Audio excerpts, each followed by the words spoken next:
Hey guys, how y'all doing? I am here to talk about dental anxiety or phobia. I was talking to my friend Boops. She had a tooth pulled, poor thing, and it didn't go well. I hope she doesn't mind me saying this. Maybe I should ask before I post this. If I post this, that means she's given me permission to post it.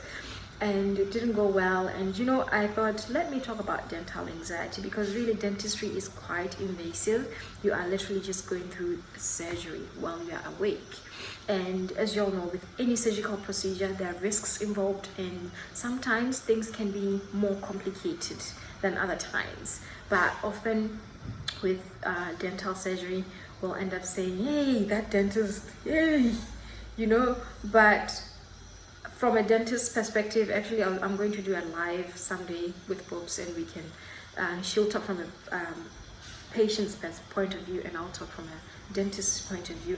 It's quite stressful as well. We never want our extractions to go surgical or to turn surgical or to be complicated. We really just want the teeth to come out just like that, but sometimes that doesn't quite happen. So if you have anxiety, just know that it is okay.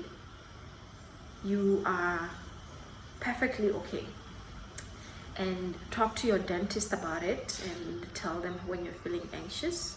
Let them know so that they can find ways to help you cope, because honestly it's a surgery, and we have the drill, we have so many big equipments that we use that are quite scary. So if we can find ways to help you feel better, that would be good. So share your fears. We're here to help. What I usually say to my patients is just focus on your breathing. If somebody's scared of getting like an injection, and when I'm numbing, I'll put a little bit of numbing gel first to numb the gum a little bit before I do the injection, and I'll say, wiggle your toes, so that's a distraction. You're focusing on wiggling your toes rather than what's going on in here. Or I'll say, if I'm dealing with kids, I'll ask them to count from maybe 1 till 10 or 1 till 20, and I'll say, when you're at 20, give me a thumbs up. And when they give me a thumbs up, I make sure that I stop, because that establishes that trust, between me and them. And so them counting means that they're focusing on the counting and not focusing on what I am doing.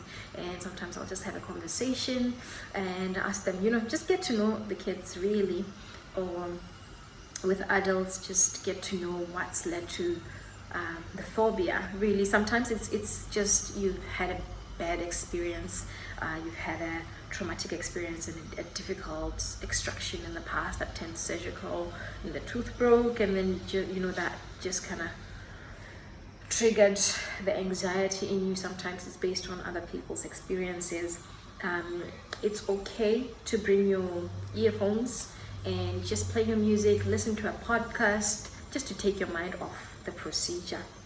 That's what I like for my patients to do. If it helps you, it helps me as well, so that's easy.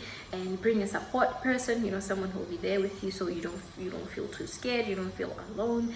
And you should ask any questions you've got. Be free to ask. We are here to help, and we will give you as much of the information as you need during the procedure. Some patients like it when you explain what you're doing. Other people prefer not to know anything at all. So if I say, okay, I'm going to get you numb, I'll put some numbing gel and I'll do this, and then okay, the next step is we're going to use the drill. There'll be lots of water, we'll be sectioning it out, it's going to be loud, and then the next step is, so that you mentally you're prepared on what's going to happen next. Okay, I'm aware, and this person is communicating with me, rather than going in there with the drill.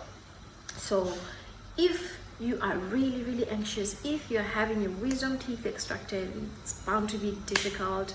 Honestly, sedation is the best thing you can do for yourself. It will help calm you down. Don't be scared of getting sedation, just to help the procedure, then to help with yourself as well, just to be calm. So ask your dentist if you can be sedated during the procedure. Bring a support person, and everything goes easy. You won't remember what it was like.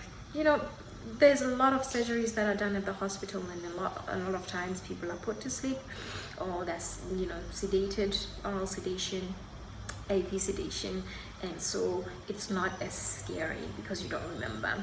I will talk another day on extractions. Why are they painful after extractions? How long should it take, for the extraction socket to heal, and things like that, just to give you more information. But definitely communication is best, and also very, very important to go for yearly checkups, because the more you avoid going to the dentist, the more complex it will be. So if you come for your yearly checkups and you've got like little decay, often we can either monitor that area, recommend high fluoride toothpaste, recommend flossing and brushing regularly, and then we will keep an eye on that. And sometimes it becomes arrested decay, you don't even need a filling.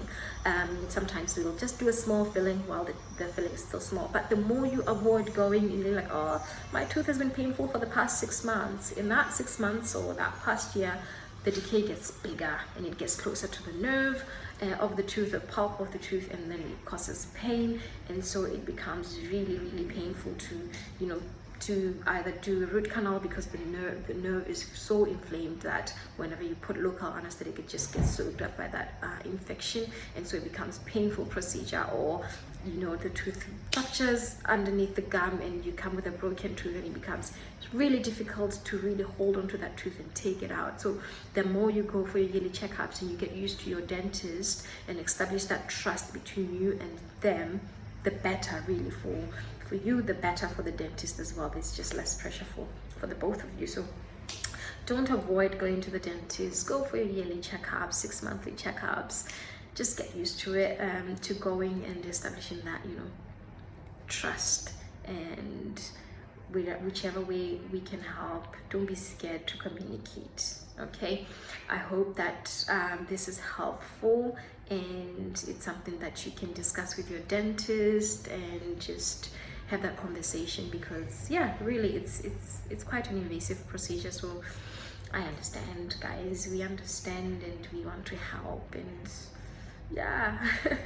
I think I've been talking for like 7 minutes. I talk a lot, so I'm going to wrap it up and say take care. See you in the next video. Bye.